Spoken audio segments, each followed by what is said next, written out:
มาชิดของทางน้องเพิ่นเลยว่าสันซะพี่น้องเลยน้องเพิ่นให้สิทธิพิเศษอยู่เนาะเดี๋ยว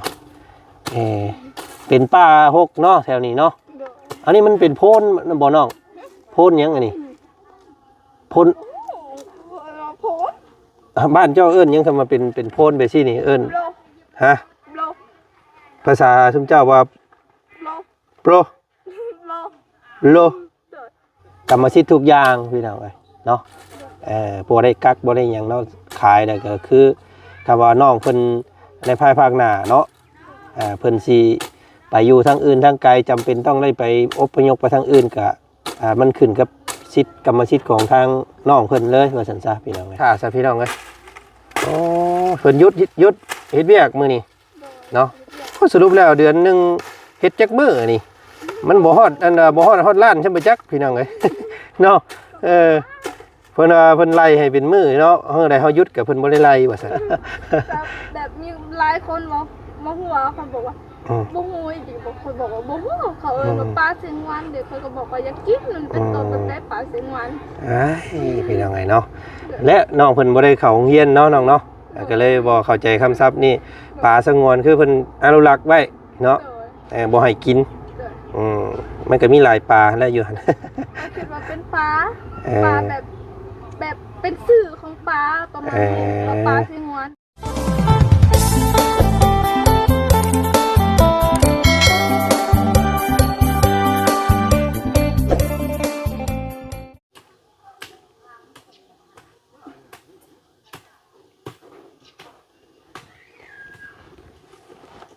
เนาะพี่น้องเนาะบรรยากาศตอนบ่ายแก่ๆพี่น้องไงเนาะแดดฝ่าฝนพี่น้องไงเนาะโอ้ฝนตกเมื่อกี้นี่แล้วบัดแดดมาอีกพี่น้องไงเนาะก็เลยเฮ็ดให้อากาศนั้นป้าต่อเนาะเพื่อได้ไข้ย่อยมื้อนี้พี่น้องเลยเนาะมื้อนี้บ่าวจันกับพาพี่พาน้องเนาะเข้ามาบ้านสกีพี่ใหญ่อีกแล้วพี่น้องเลยมื้อนี้เนาะนึกได้ว่ามื้อนี้ มื้อนี้อันน้องเพิ่นหยุดพี่น้องเอ้ยเนาะหยุดอันเฮ็ดเวียกหยุดเฮ็ดเวียกก็เลยพิเศษแน่มื้อนี้เนาะน้องเพิ่นอยู่เฮือนก็เลยพาพี่พาน้องมาดินเนาะมา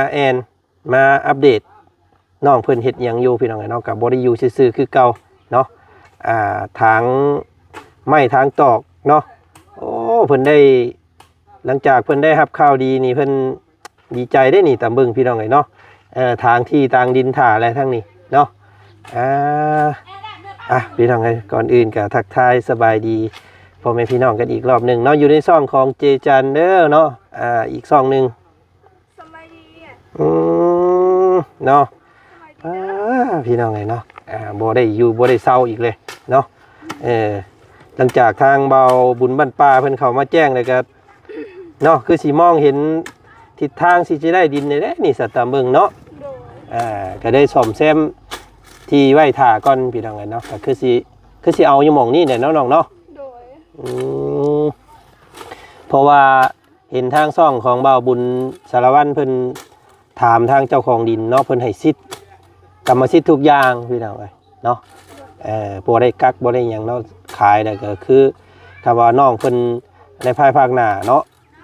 เพิ่นสิไปอยู่ทางอื่นทางไกลจำเป็นต้องได้ไปอพยพไปทางอื่นก็มันขึ้นกับสิทธิ์กรรมสิทธิ์ของทางน้องเพิ่นเลยว่าซั่นซะพี่น้องเอ้ยเนาะเพิ่นให้สิทธิ์พิเศษอยู่เนาะเดี๋ยวเป็นป้าหกเนาะแถวนี้เนาะอันนี้มันเป็นโพนบ่น้องโพนยังอันนี้โพนบ้านเจ้าเอิ้นยังทำมาเป็นโพนไปซี่นี่เอิ้นฮะภาษาชุมเจ้าว่าโปรโลโลโอ้ยพี่น้องไงเนาะอยู่ไปหลายยังยินหลายคำศัพท์แบบว่ายังยากนี่เนาะเป็นอันโพนมีต้นหวายเนาะหวายอันนี้กินได้เพิ่นเอิ้นเนาะหวายเอิ้นว่าตะไม้บ้านชุมเจ้าเอิ้นตะไม้โอ้ยพี่น้องไงเนาะคนลาวคือกันเอิ้นบ่คือกันโอ้ยเสริญแต่ทั้งอื่นทั้งไกลเนาะ แต่ฝั่งไทยเพิ่นก็เอิ้นต้นหวายคือกันนี่พี่น้องไงหวาย ถ้าเป็นหมู่บ้านอื่นกับบ่ฮู้เด้จะเขาเอิ้นว่าแนวใด แต่บ้านเจ้าเอิ้น ตะไม้ ตะไม้ โดย หวายเนาะ ตะ ให้ ไม้ ตะไม้ โดย พี่น้องไงเนาะเอาทางรถซะพี่น้องไงเนาะคือสิเป็นที่เป็นดินของเจ้านั่นแหละตัวนี้เนาะปลาแปลงถ่าซะพี่น้องเอ้ยโอ้เพิ่นหยุดเฮ็ดเวียกมื้อนี้ โดย เนาะสรุปแล้วเดือนหนึงเฮ็ดจักมื้อนี่มันบ่ฮอดบ่ฮอดล้านใช่บ่จักพี่น้องเอ้ย เนาะเพิ่นว่าเพิ่นไล่ให้เป็นมื้อเนาะเฮาได้เฮาหยุดก็เพิ่นบ่ได้ไล่ว่าซั่นยัง อันนี้ก็ได้ เนาะระวังมันร้อนใส่หัวเด้อ มากินกันแล้ว หกอยู่พี่น้องยังเบิ่งยังบ่ออกเนาะดินแถวนี้ยังบ่ออกเพราะว่าสมมุติว่าเฮาชื่อเนาะก็ต้องได้เอารถพอร์ตมาดันมาปรับไถดินไถอันนี้ใหม่นี่ได้พี่น้องก็โพนปวกได้นี่ก็ได้เนาะก็ผู้เราคงราคาเรียบร้อยแล้วพี่น้องเลยเนาะเพิ่นว่า15 ล้านแต่มันก็สิมีการค่าธรรมเนียมอีกพี่น้องเลยเนาะเท่าที่เฮาเคยซื้อให้นี่ธรรมเนียมเพิ่น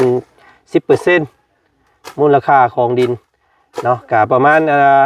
จ่ายค่าในบ้านเพิ่นมาเซ็นก็สิอยู่ราวๆ1 ล้านกับ5 แสนเนาะค่าเพิ่นมาประทับตาให้นะตามที่เคยนั่นมาเนาะเอาพันโนดสันอันอันนี้กล้วยยังเกาะนี่พี่น้องเลยกล้วยอัน กินได้ กล้วย ได้ อันคล้ายๆกล้วยทานีเนาะ แม่น เมนบ่นี่หมากน้อยๆนะพี่น้องเนาะตำกินแซ่บได้นี่เนาะ ต้องกินก็ได้บ่ ทำได้เจ้าบ่เคยบ่ บ่เคยมีแต่จำเอา จำเจียวจำ บ่เคยกินกล้วยนี่ท่า เป็นกล้วยตัวห่อขายกินได้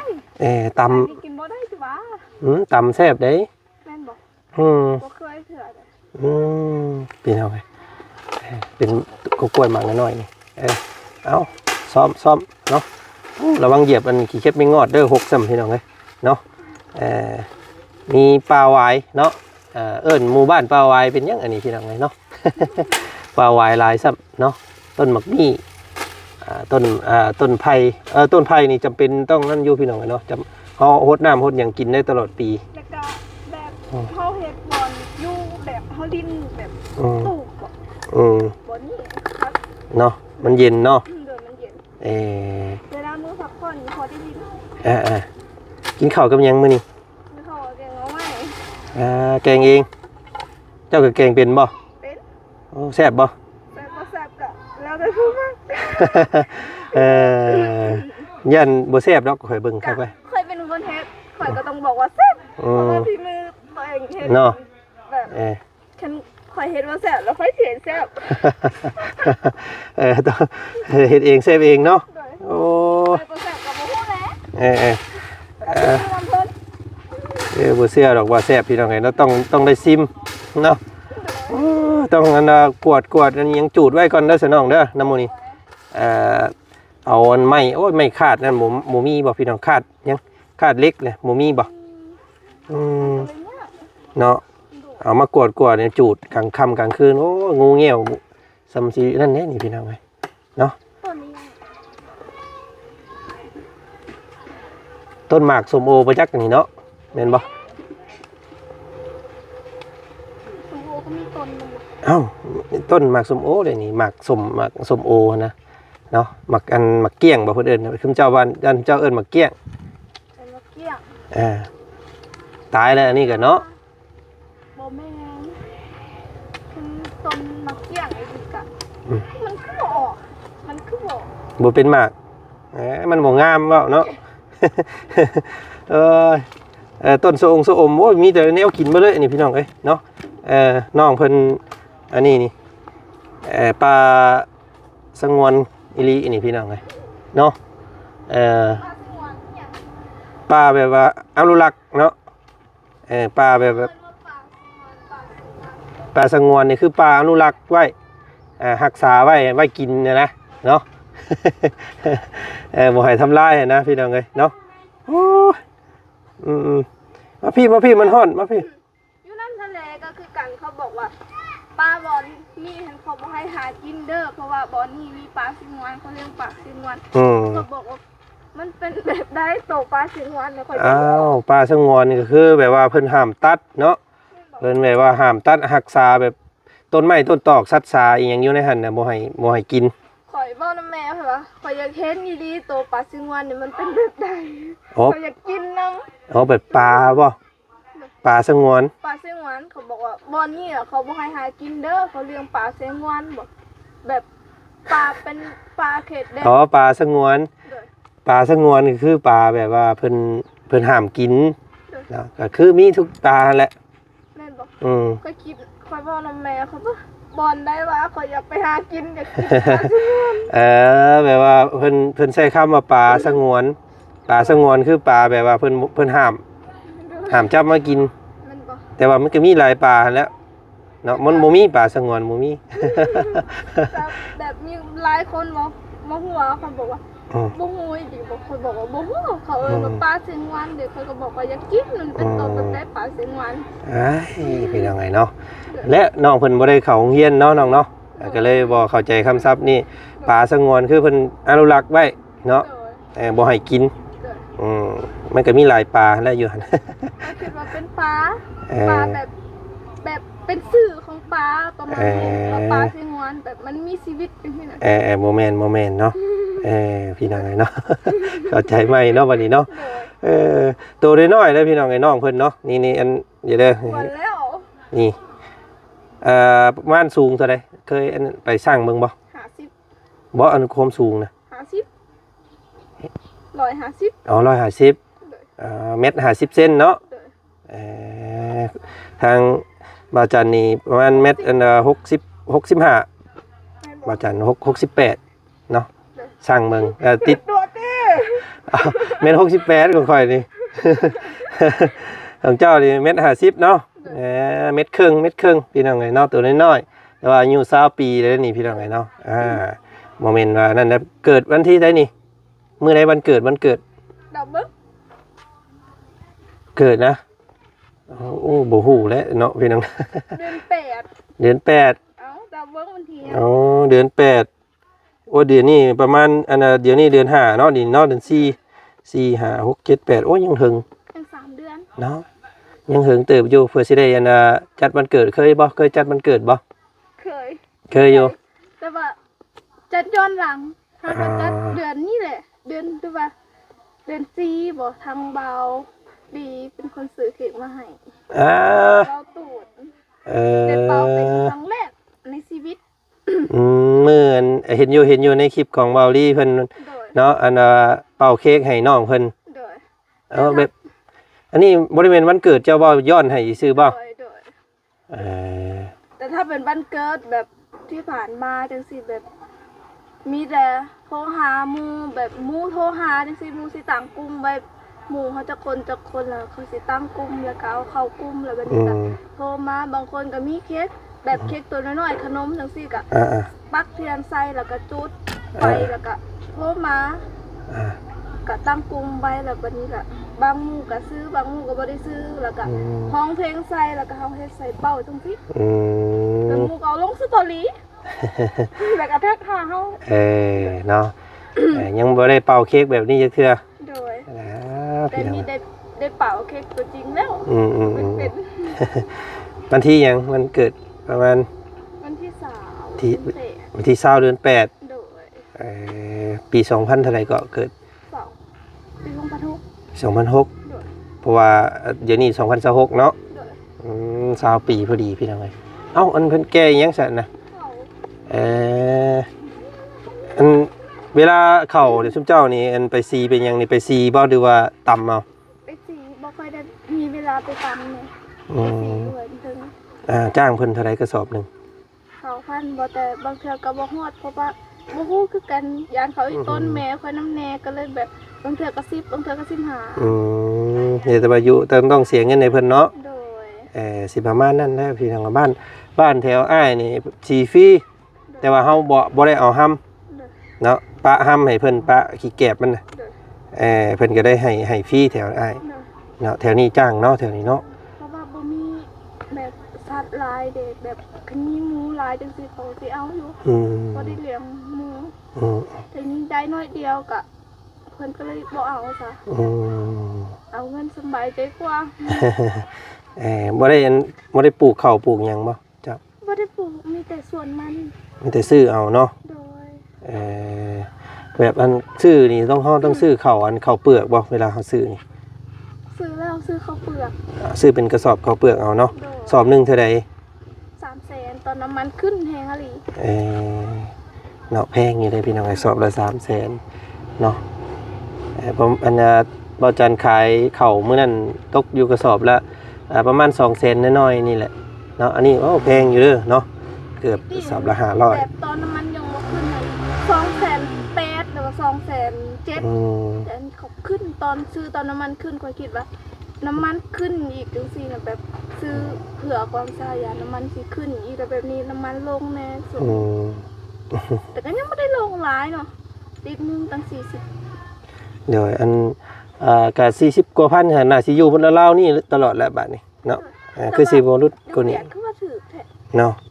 ว่าจะเข้าไปเติมน้ำมันอยู่ได้นี่เจ้าเคยไปบ่เวียดเคยไปบ่ ไป ไปยังไปเวียดบ่ ไม่ ขายหน่อไม้นั่นยังนี่ โดย โอ้เวลาขายหน่อไม้ไปขายอยู่พุ่นบ่ ไปขายนะคะฮอดได้หน่อไม้หลาย แต่ก็บ่ค่อยได้ไปดูแน่แม่ค่อยสิเป็นคนไป เพราะว่าเขาบ่มีรถแบบติดรถหมู่จังซี่นะแม่ค่อยไปแล้วก็ขายหน่อไม้บางเทื่อก็ไปเอาแม่จังซี่ ไปรับเพิ่นไปจังซี่เนาะ โดย พี่น้องเอ้ยเพราะว่า ภาษาเวียด เคยข้ามไปอยู่อ้ายก็เคยข้ามไปอยู่พี่น้องแต่ว่ามันยากๆนี่เนาะถ้าว่าข้ามไปได้ไปง่ายเป็นอย่างนี้ก็สิข้ามไปเติมน้ำมันอยู่เพราะว่าถูกหลายอยู่พุ่นเนาะ31,000 ถ้าเป็นน้ำมันรถจักรจังซี่ก็20,000บ่แบบฮอดเพิ่นก็บ่ฮอด โดย แต่อยู่นี่แบบเป็นหยังว่าแถวเราให้คือสูงขนาด เพราะว่าน้ำมันมันนำเข้ามายากเด้เนาะมันผ่านหลายประเทศเด้สมมุติว่าเพิ่นผ่านทางฝั่งไทยแล้วฝั่งไทยก็หับมาขายต่ออีกสิเนาะ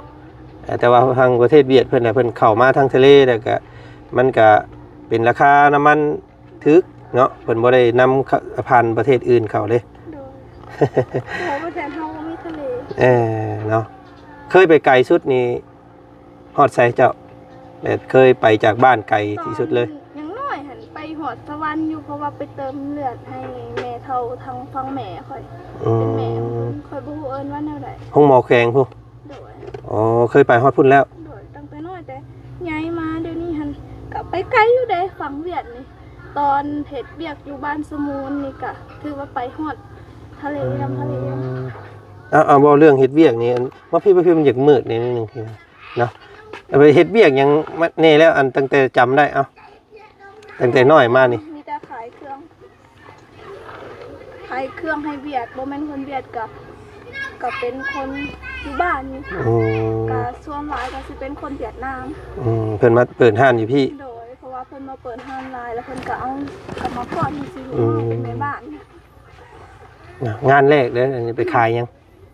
งานแรกบ่ร้านขายเขา ขายข้าวเวียดนี้ โดย อ๋อ แต่ก็อยู่บ่โดน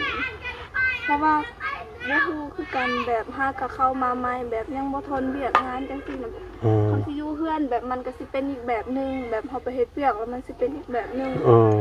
แล้วเฮาแบบนี้สิยังบ่ชินบ่ให้เอาไม้ให้ข่อยบ่ บ่ บ่ได้ให้ คิดว่าเฮ็ดตก เพราะว่าเสียงเริ่มดังขึ้นแล้วพี่น้องจ้ะบ่คือตอนนั้นเขาบ่บุญเขาบ่รีมาแรกๆเนาะเสียงน้องเพิ่นค่อยๆเนาะอันนี้ เจ็บคอเป็นไอ เดี๋ยวนี้เสียงดังขึ้นอยู่เนาะก็เลย บ่ใส่ไม้ก็ บ่ ได้ ใส่ไม้ก็ได้เนาะ เมื่อวานนี่ก็ลืมเลยพี่น้องไงเนาะไปเลยเสียงเจ้าออบอยู่นำมันอาจารย์ลาวพี่น้องไงเนาะโอ้ยว่ะ ลืมผ้าโพดพี่น้องไงเนาะอยู่เฮือนเบิดมื้อมื้อนี้เนาะเฮ็ดหยังแน่มื้อนี้ผ่านมาเลยตบเสื้อตบส่งสักเสื้อตั้งแต่เช้าแล้วสักเสื้อผ้าไปเฮ็ดเวียกเฮ็ดงานแล้วก็เฮ็ดกินไปรวมก่อนไปรวมแล้วเราก็เฮ็ดกินแล้วเราก็กินข้าวแล้วก็ ตอนใหญ่เห็น เอ้าอันนี้รวมแล้วบ่นี่รวมโบสถ์แล้วบ่นี่ รวมแล้ว แต่เช้าพุ่นบ่ โดยรวมตั้งแต่8 โมงแล้วก็เลิกประมาณ10 โมงกาย โอ้นึกว่าอันว่าอาจารย์คิดว่าช่วงค่ำๆสิบ่แม่นบ่ ค่ำๆก็สิเข้ามาอีกเทื่อนึงประมาณ4 โมงเลิก5 โมง มันมี2เทื่อ โดย เนาะช่วงเช้าแล้วก็ช่วงแรง โดย เนาะพี่น้องเพราะว่าบ่มีความรู้ปานใดเพราะว่ายังบ่เคยจักเทื่อ ไอ้มาผู้เดียวบ่ แม่นมาผู้เดียวไอ้ไปผู้เดียวตลอดเนาะ เดี๋ยวไปนำเบาบุญสารวัตรนำ บ่เพิ่นไปกับอาจารย์ลาวอันน่ะ โดย เนาะเป็นมีงานรับผิดชอบอยู่บ้านกระดับเนาะทางอาจารย์เพิ่นเฮ็ดเฮือนให้น้องแต่งจริง โดย ทางอ้ายไปผู้เดียว เนาะ พังเบิ่งมื้ออื่นพี่น้องเอ้ยเนาะพังเบิ่งมื้ออื่นนี่ว่าจันทร์ว่าสิเดินทางเข้าทางอันตะนางเนาะเจ้าเคยไปบ่มันตะนาง ไป ฮะ ยังบ่ฮอด ไปยัง ไปบ้านตะนางยังบ่ฮอด ไปเวียกไปนี่บ่ไปดินนี้ ไปเฮือนอยากติดพี่น้องจังซี่แต่ยังบ่ได้ไปเฮือนหมู่อยู่คนเพราะว่าเอื้อยเราเอาผัวอยู่นี่เด้เรามาทำงานมีตัวเดียวเลย บ้านตะนางเราซื้อหยังให้สิไปหา มีหลายเฮือนอยู่หั่นแต่พวกอ้ายเคยเข้าไป ถ่ายคลิปดอนนำบ่ ดอน เด้อ ผู้หญิงบ่ เด้อเป็นผู้หญิง ย่าน ตัวสูงๆจ้อยๆขาวแน่ไปนี่ บ่จักเด้อ สาวดอน เด้อ บ้านตะนางเนาะ เด้อ ดิสิไปถามหามึงก่อน ฟังเบิ่งมื้ออื่นพี่น้องเอ้ยเนาะคำว่าหมู่มีหมู่ไปก็สิได้เข้าไปผู้เดียวมื้ออื่นเข้าไปหาครอบครัวที่ว่าผัวแล้วปะนะพี่น้องเอ้ยเนาะอยู่ผู้แหละบ้านตะนางเนาะติดตามเมืองน้ำกันแล้วกันมื้ออื่นเนาะแต่ว่ามื้อนี้ก็พี่น้องมาอัปเดตน้องเพิ่นเพราะว่าพิเศษมื้อนี้แต่เก่าค่ำเพิ่นแล้วสิมาเพราะว่าน้องเพิ่นเฮ็ดเวียกแต่เก่ามื้อนี้เนาะน้องเพิ่นหยุดพี่น้องก็เลยเห็นน้องเพิ่นอยู่เฮือนแน่มื้อนี้เนาะแม่บ่อยู่คือเก่า อยู่ไปลิน ไปอยู่เฮือนหลังผู้อื่นได้เนาะ โดย บ่ได้เห็นเพิ่นธรรมดาได้พี่น้องเนาะแม่แล้วนี่ แม่ค่อยสิอายกล้อง เนาะ แบบเราเว้าภาษาลาวบ่เป็นแล้วแบบคนถามจังซี่แล้วเพิ่นแบบ อืม บ่เว้าแล้วแบบยานแบบ อาย โดย ยัน ยังอายอยู่ ถูกแน่ พี่น้องเนาะเอาก็เพิ่นแล้วฮอดมื้อได้รวบรวมเนาะงบในการซื้อที่ให้น้องเพิ่นครบเดี๋ยวสิมาเบิ่งการถือขายอีกเนาะว่าดินสิฮอดใช้เด้พี่น้องเนาะ โดย นี่ต้องได้ปรับก่อนเพราะว่าเป็นป่าอนุรักษ์ของน้องเพิ่นเนาะอันนี้เป็นของคุณเจ้าบ่นี่หรือว่าของไผ บ่แม่นเป็นของเพิ่นเบิดเป็นของเจ้าของดิน อ๋อเป็นพวกใบพวกต้นไม้อันน้ำมันนี่เป็นของเพิ่นเลยเนาะ โดย ยันว่าซุมเจ้าปลูกไว้บ่แม่นเนาะ บ่แม่น เออ ทั้งต้นอย่างนั้นต้นมีต้นมังมี ต้นมะมี่ก็แม่นของเพิ่น ต้นมักทุเรียน หมักทุเรียนลาวเนาะ โดย ต้นหมักทุเรียนลาวก็แม่นพี่ทางไหนเนาะเคยกินอยู่บ่หมักทุเรียนเคยบ่ เคยกินแต่มักทุเรียนนี่ หมักกันเคยกินแต่หมักมี่นี้ อยากอยู่บ่คิดอยากบ่ กะบ่ฮู้คือกันเพราะว่า เห็นเขากินก็แซ่บอยู่แต่บางคนแบบเขาบอกว่ากินแบบมันแรงบ่ อืม แนวใดก็บ่ฮู้คือกันบ่เคย แปลว่ามันจะฮ้อนในนะถ้าเฮากินหลายมันสิออกฮ้อน เพราะว่ามันอาจจะมีกรดอีกอย่างสักอย่างเนาะถ้าไปกินแล้วเขาไปกินเหล้ากินเบียร์เข้าไปนี่อันนั้นยังอันตรายตัวน่ะเบื่อเพิ่นเนาะ กะบ่ฮู้คือกันบ่เคยกินก็ บ่เคยกินเนาะ กะอยากลองอยู่แต่กะบ่มีกะบ่เป็นหยัง แพงเด้ โดยกะบ่ฮู้กะบ่อยากดีกว่าบ่อยากบ่มีเงินเนี่ย แพ็คหนึง500-600 บาทเพิ่นได้พี่น้องไงเนาะ โดย โอ้เกือบสิซ้ำเงินเดือนเจ้าครึ่งเดือนนี่เด้เนาะ โดย โอ้ยพี่น้องเอ้ยเอาเนาะไปพุ่นแหละถือเลขถือหวยสิซื้อมาฝากเด้อ โอเคขอ เนาะ ให้ถึกเด้อ มื้อนี้เอาอันขนมเอาขนมมันไปกินก่อนเนาะอันแกะกินน้ำได้แหละ บ่เป็นหยังขอบใจเด้อไอ้สิเมื่อนำบ่ ฮะ ไอ้สิเมื่อยัง เมื่อแล้ว ขอให้ไอ้เดินทางปลอดภัยเด้อ ขอให้ร่ำร่ำรวยๆไปใส่มาใส่ก็ขอให้คนฮักคนแพงจับหยังเห็ดหยังก็ขอให้เป็นเงินเป็นทองขอให้พระเจ้าอวยพร เดี๋ยวสาธุสมพรปากเด้อเนาะอ่ะเนาะ ได้ขนมกินขนมต่างทุเรียนก่อนเดี๋ยวมีเงินมื้อหน้าก่อนจังสิซื้อมาฝาก ถึงเลขก่อน เด็กๆก่อน ขอ พี่ ให้ น้อง ถึงไวๆเด้อ โอ้เนาะบ่ถือคิดเทื่อมีแต่ฝากไว้ตลอดพี่น้องเนาะยาแล้วขอยสิยาซื้อเลขเด้อเนาะโอ้ยไปซั่นเนาะเฮ็ดอันพักผ่อนทางอันต้นไม้ต้นตอกฐานนี่แหละเนาะให้มันเห็นรูปร่างที่พี่น้องไงเพราะว่าที่ใดก็สิได้ซื้อให้น้องเพิ่นนี่แหละเนาะเป็นงานหลักของพวกเฮาแหละคือสิเฮ็ดตัวนี้ก่อนเนาะอย่างหน่อยคำว่าบ่มีงบเพิ่มเติมอีหยังก็ได้ดินให้น้องเพิ่นพอได้ ได้แล้ว นะได้อยู่เนาะน้องเนาะ โดย เอ้าไปก่อน โดยสบาย สบายดีมื้อนี้ยันมาหาน้องเพิ่น2เทื่อแล้วพี่น้องลงคลิปมื้อนี้เนาะ โดย เพราะว่าบอกป้าลุงว่าสิมามื้อละคลิปว่าซั่นพี่น้องมื้อนี้เพิ่นหยุดก็เลยมาอีกคลิปหนึงสิไปต่อก่อนบัดนี้ผู้ใดน้อพ่อกันอยู่บ้านสะทึมเนาะบ้านสะทึมบ้านทางเข้าบ้านนั้นกระตูบผู้ใดพี่น้องเอ้ยอ่า โอ้ยไปฮอดบ้านกระตูบบ่ ฮอด ฮอด ไปบ้านสร้างไห้สร้างหยัง ไปฮู้เด้คนบ้านกระตูบนะ ฮู้จักคนบ่โอ้บ่ยากเด้อเสมอหน้าเวลาสิเข้าไปมาเอาน้องเพิ่นเป็นใกล้ให้ก็ได้เด้นี่เนาะ แต่ก็บ่ค่อยฮู้หลายดอก เอ๊ะ บ้านกระตูบมีหลายแห่งแต่ว่ามีหมู่หลาย พี่น้องไงเนาะโอ้หมู่เพิ่นหลายเด้อพี่น้องไงเนาะบ่ธรรมดาเด้นี่น้องเพิ่นเพราะว่าเพิ่น อันนั้นเด้บ่าวหน้าสาวเฮาเมียหน้าบ่าวเฮาแล้วเอาจากบ้านกระตูบ อืม ก็เลยฮู้แน่ อ้าวบ่ยากได้สบายนี่พี่น้องเนาะเวลาสิไปทางหมู่บ้านอื่นนี่ให้น้องเพิ่นเป็นใกล้ให้เนาะ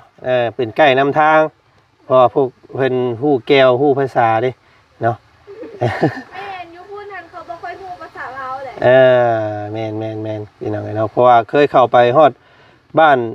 นสร้างน้ำบ่แม่น โดย บ้านสร้างน้ำบ่ บ้านสางน้ำ บ้านสร้างน้ำเพิ่นบ่ค่อยฮู้ภาษาพี่น้องไงเนาะ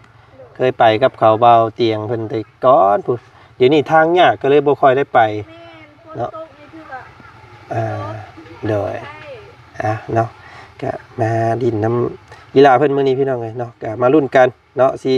มีข่าวดีเพิ่มเติมอีกอยู่บ่เนาะมีแล้ว10ล้านเด้อพี่น้องเอ้ยเนาะมื้อวานนี้อาจารย์เพิ่นมอบให้น้องเพิ่น2ล้านเนาะน้องเนาะ โดย เก็บไว้เป็นทุนในห่างกายเด้อ โดย เนาะไว้ซื้อในสิ่งของที่จำเป็นพี่น้องไงเนาะเป็นข้าวเป็นเครื่องอยู่ของกินเนาะเวลาเจ็บเป็นอิ่มอุ่นเนาะให้เป็นทุนไว้ว่าซั่นซะเนาะเอาก็ขอขอบใจมื้อนี้พี่น้องทางวาจันทร์คอโต